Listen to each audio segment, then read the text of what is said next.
Welcome to the Working Tools Podcast, where today we'll be interviewing Most Worshipful Brother James C. Norton, Grand Master of the Most Worshipful Grand Lodge of Free and Accepted Masons of Washington.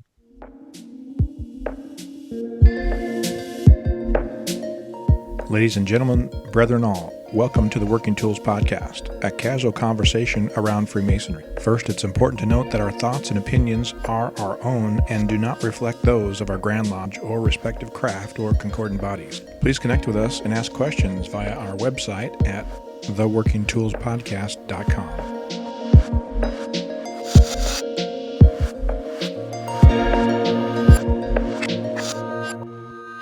Today on the Working Tools Podcast, we have three-quarters of our usual hosts. I'm Matt Appel, and I'm a Mason here at Mill Creek Lodge number 243 in Mountain Lake Terrace, Washington. We have Brother Craig Graham, who's a member of Kalamalka Lodge number 160 in Vernon, BC, and Very Worshipful Brother David Colbeth from King Solomon Lodge number 60 in Auburn, Washington. And we are honored to have with us a member of my lodge, just so happens, the Grand Master of Washington, Most Worshipful Brother James C. Norton, Jr. Grand Master, welcome. Thank you. Happy to be here. Yeah, thanks for coming out. We really appreciate your time.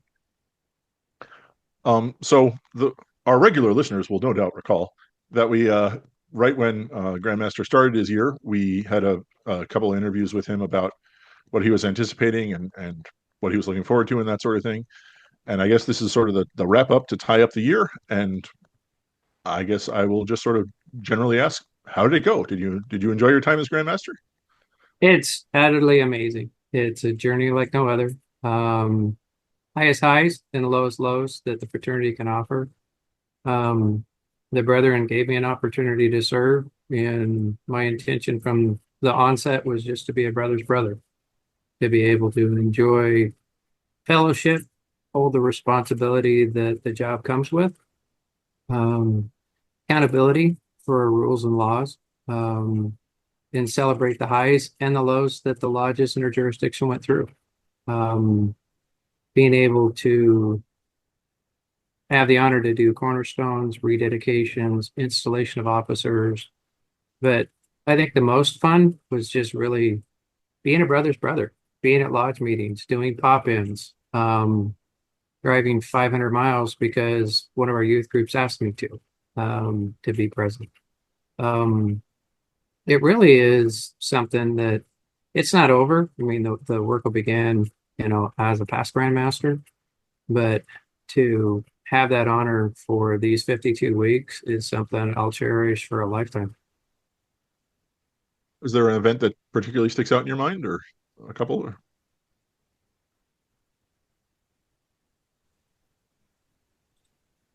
I really think doing the installations, installing the officers, seeing the exuberance of the new officers that are coming in, the amount of degrees that we're doing now in our jurisdiction, being able to participate in those, being asked to assist in the raising of a brother, that I watched him get his entered apprentice fellow craft and to be invited to participate in his Master Mason degree.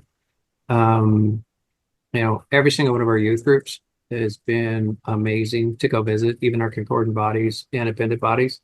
To have the honor of being introduced as Grandmaster, but as we know that's on this one, that it's just a brother's brother. It's an office that I was honored to serve in, and I put my apron on the same way everybody else does. It's something that I'll never forget and always cherish. Lows, twofold: disciplinary issues and losing brethren. I hate to say I'm becoming one of the old guard, but the having to read a scroll and knowing that somebody that I've met, cared about, visited with, enjoyed lodge with, has departed. Like we all know, we're all traveling that path on the level, and nobody comes back. So I think the biggest thing for me is just cherish the moments that you have, agree to disagree, but just love one another and be a brother's brother. Speaking of travel, you have your district meeting coming up really soon. I know that it's As Craig, if you don't know, the common theme is for when, as our grandmasters are traveling and having their district meetings, they usually try to reserve their own district for the last one. Okay. So it's coming up here next weekend. Is that right? I believe so. Saturday. And then not only that, but I took a peek in the following. So talking about travel and busyness, you continue. You're still traveling after that, all the way up till anti-communication. And so I think in the original message you said in 52 weeks you'll do 150 plus or more events in 52 weeks. It's just, have you? Do you know where you're at? Have you No, kept I don't. probably don't want to. I don't. What I thought was interesting was, for me, that the original, events that were on the calendar, I didn't include any of the meetings, any of the committees, any of the traveling for that. And when I got the Clayton, which is the assistant grant secretary, when we were going through in the first quarter of activities, and I exceeded 150 in 3 months between meetings and everything else. And Wow. to me, it wasn't like a scorecard.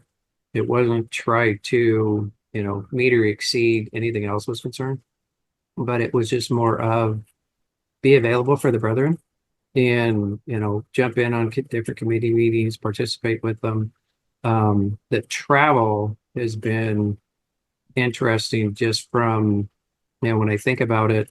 I think it was a week or so ago. It was a little over an 8.5 hour drive to get from where I live in Edmonds to Homestead, Idaho, for the Grand Master of Idaho, who was conferred in the third degree, and his twin brother, and invited me to come down. And Tim had come up from Oregon. He had a 3 hour drive, and I got there, and it was so much fun. Just the fellowship, to have three grandmasters at third degree conferral. And I did the same thing with Tim, went down to his home lodge and stuff like that. So it's just being present. I mean, it whether it's our jurisdiction or neighboring jurisdictions, when you look at the amount of travel that I've done also with BC and Yukon and pop up for, their pop-ins and be able to come in with, I think, 7 or 8 times so far with different suites with Mark that, 4 were unannounced. And we came in with 12 to 15 people per suite and just filled the lodge room for the brethren, but that to me, those are the sprinkles. That's an opportunity that not everybody's going to have. And I wanted to take full advantage of the 52 weeks as much as I could. There was more time on the road than there was at home. Yeah, Washington's, of course, a pretty good sized state, but BC Yukon is a massive. We talk about driving 8 hours. It's 8 hours to get to the train, and then another 4 hours on the train, and then another 2 hours on the boat, and then and then yeah, bush plane somewhere. I'm very happy that our jurisdiction is accessible most year round. Right. And the majority of it you can drive to. And I think when I got my RAV4, I got it on Memorial Day last year, and coming up for this Memorial Day will be about 58,000 miles. Wow. That's almost 3 years of regular use. Mm-hmm. Yeah, that's impressive. Yeah, and like I said, I think for me it was a lot of fun to go down and enjoy both Oregon and Idaho for the third degree. But I've had equally as much fun driving 5 hours over for a Rainbow Jobies or a DMLA meeting. And, those 3 are the ones that just will make me smile for as long as I have breath. That the youth took the time to either wait at an event or whatever and ask me if I would come visit. And I asked them to hold on for a minute. And I went through my calendar and I said, when's another date? And they gave me, an alternate date. And I booked it. I put it on, and it's on my Grandmaster's calendar, and which is public. Almost all of it's public. The private stuff isn't. Drove there, popped in, got in about a half hour, 45 minutes before the meeting. Walked through the door. Either the girls or the boys would come over and thank me for being there. But it was watching the adults, which just made me smile, because we didn't know you were coming. Well, who invited you? And I'd say, well, it was either or the advisor, or the honor queen, or whoever, and the kids would just giggle. They're like, "You didn't say anything." It's like, well, he's here. That's all I asked for. And I think that's where a lot of the fun come from, is that the kids just embrace it. They're just as happy as can be that you're there to be present, and the adults are the ones that are like, "The master's here." It's like, yeah, I stepped off with my left foot just like everybody else did. I have the honor for the title, and they asked me to, and I said yes. So that's, like I said, that's kind of the fun one. The pop-ins that both Rick, as well as Tim and I've done in our different jurisdictions, have been right up there with it too. And to have three grandmasters come in at just the start of the meeting, and with some of their suites, and fill some of the lodges in all three of our jurisdictions, has been a blast. Definitely been a blast. The BC and Yukon doesn't have a closing charge, and Idaho doesn't have a closing charge.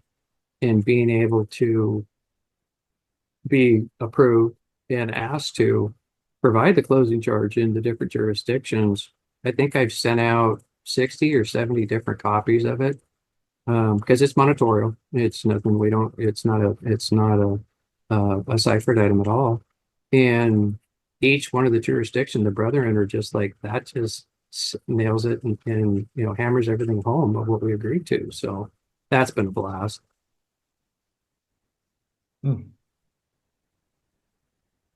Jim, did you travel internationally at all in the year? Not a lot. When we were in different countries, it was just more of family or work related. Ran into brethren and just enjoyed fellowship with them, whether it's breaking bread or having a pint or what have you. But not, I didn't really have anything on the schedule for that. There's a couple of the brothers that I had sent over to the Philippines and stuff like that, because they were going anyway. My work schedule, even though I can work remote, is still kind of tight on what I can and I can't do. But yeah, loved doing it before I had the honor to do the job. And when I got the job, it wasn't in the cards. Yeah. It's never what you think it's going to be. It's obviously everything you hoped it was going to be, but it's probably not everything you thought it was going to be. And I think that's one of the things that we do a really good job in our jurisdiction with. We go through, not a vetting process, but there's a timeline when those that are interested in potentially serving in the office make themselves available. And we have an open forum for anybody that's interested in it to come down to Grand Lodge, meet with the Grand Line, kind of go through the bumps, the warts, the bruises, kind of a thing, so that they have an idea what they're getting into. And even our line, as you come through from being elected as junior, and then going junior, senior, and deputy, until you really get your hands on the steering wheel, the depth and breadth and the overall size of what serving as grandmaster is and it entails starts to unveil itself to its core. Mm-hmm.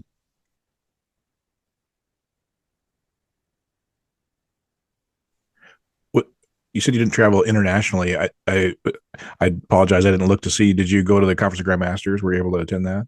Mm-hmm. It was. And I'm assuming you've been there many times before. And so is there anything unique this year that was discussed, or that? I think with the Committee on Recognition is always one of those that interests me, just from the standpoint of the vetting to be recognized in the different jurisdictions within the U.S. that either will or won't recognize, for one reason or another. Being able to listen to and understand some of the concerns that they have, it's not a measuring stick, but it's one of those things to where, Washington, in to a lot of other states within the U.S., is considered incredibly progressive. And I'm okay with that, because it's one of those things for us that makes us unique. The opportunities for the brethren. I've really enjoyed listening to some of the ones from overseas or different continents, that what their process is, whether it's 2 years for an EA, 2 years for a fellow craft, in 2 years for a master mason. So by the time you get 6 years into the craft, you're pretty well versed on what it is. So I mean, I take that away from something that really interests me, to make sure we're taking the time to provide that cornerstone for those that are coming in. So. When you say that we're progressive, it's interesting. I've heard that before. Obviously, those people have never been to Ariana Communication. I've tried to pass a resolution, but Legislation's different than doing the work, just a little bit. But it'll be interesting to be a fly on the wall in their Ariana Communication. If they think ours is progressive, then I can't imagine how theirs might. But I would agree that we're certainly open. Back to the origins of our Grand Lodge, we were one of the, if not the first, one of the first to initially recognize Prince Hall, even though it wasn't accepted at the time. But progression has been a theme of Washington Masons, I think, for a long time. I think one of the things that I really love and embrace about our jurisdiction and a lot of our other jurisdictions around us, because we all have that in common, is that doing the right thing is the right thing no matter what time it is and when it is. And being able to have that support from the brethren, and the majority of it, not everybody sees it from having their hands on the steering wheel like we do serving as Grandmaster. But as long as we continue to select and help go through vetting on those that are interested in it, that, are they able to make the right decision at the right time, no matter what the pressure is, if it's the right decision. Yeah, this last Friday was at the Verde Lodge in Kent, and they had brought Most Worshipful Philip DeRuel down to talk, and I had no idea what his message was going to be. And he apparently has had this speech or this message that he has delivered many times before, but it was on tolerance. And boy, what a timely and appropriate message. Mm-hmm. Was really, really well accepted, and had lots of good discussion afterwards about it and the ideas of it. And as you mentioned, civility and other things. Very timely. I think it, reminding a brother that we all agree to disagree, and I'm okay with that. Politics and religion will separate a brother before you even get to know anything about him. It's interesting in our jurisdiction where, we don't talk about it in a lot. Well, we really shouldn't talk about it anywhere on the property in any way, shape, or form, whether it's a refreshment, whether doesn't make a bit of difference because they're so divisive, and social media, is also another place where we try to remind a brother in a friendly manner. You got a square and compass on your backdrop and you're putting this out there, which is your opinion, and I don't have to agree or disagree, but it doesn't need a match in a can of gas. It just doesn't. Yeah.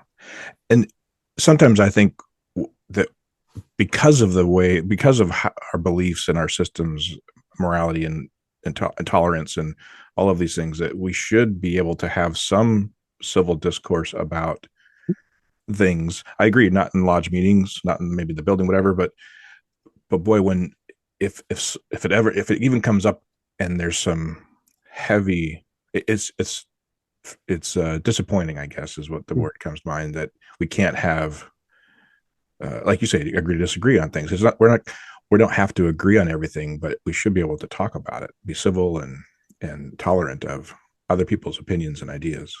I think that the key point there is to talk about it. Being able to have a conversation, a dialogue, understanding that you agree to disagree, and that's okay.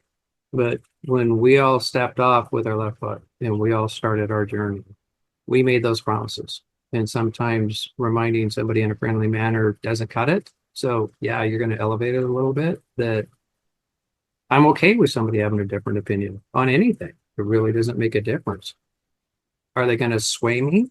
At times, but that's where the conversation happens, not hammering your point and then ears shut off. That it's just, that's where I struggle periodically. I know I'm certainly, at least I believe I'm a different person than I was 17 years ago when I joined Masonry, whether just personal growth and or growth through the fraternity and its teachings and the men I've been around and learning. And so if someone's not willing to have an open discussion or dialogue about something and listen to the other person, maybe I might find that I'm wrong about something and go, oh, I didn't understand that. Or maybe that I'm not wrong, that I'm the word ignorant doesn't mean a bad thing. It's just lack of knowledge. I may be ignorant in an area that I just don't know something about. And so on this show, it's evident many times. We bring somebody on and I learn something new all the time. So if you're not learning, what are you doing? I think every interaction we have, whether we've known them for 20 years or we're just meeting them, we should be open to learn something new. I really think that, or a difference of opinion, or have you thought about it this way, or anything else is concerned. But it goes right back to the same thing.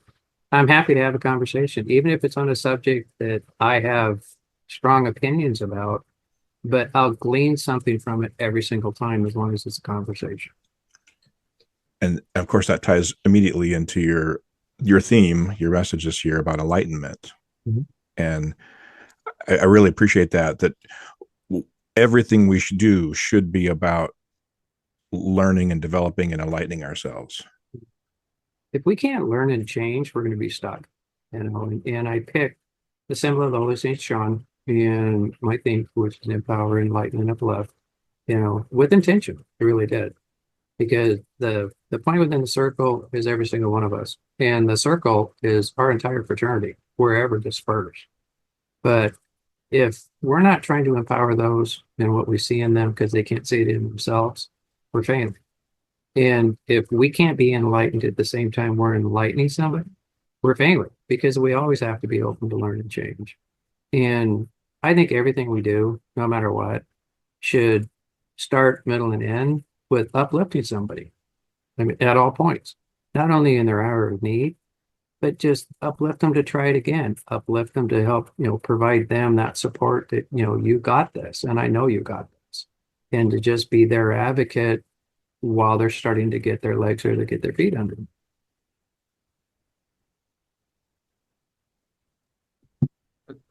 So, Jimmy, how do you feel generally then? With having said all of that, how do you feel about the direction we're all headed in the fraternity here? I mean, you've had a year like you said, your hands on the steering wheel.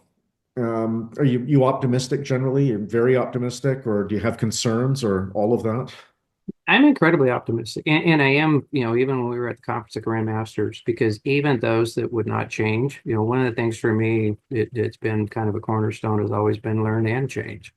I mean, we need to learn from others and potentially amend what we do in ourselves and in our craft.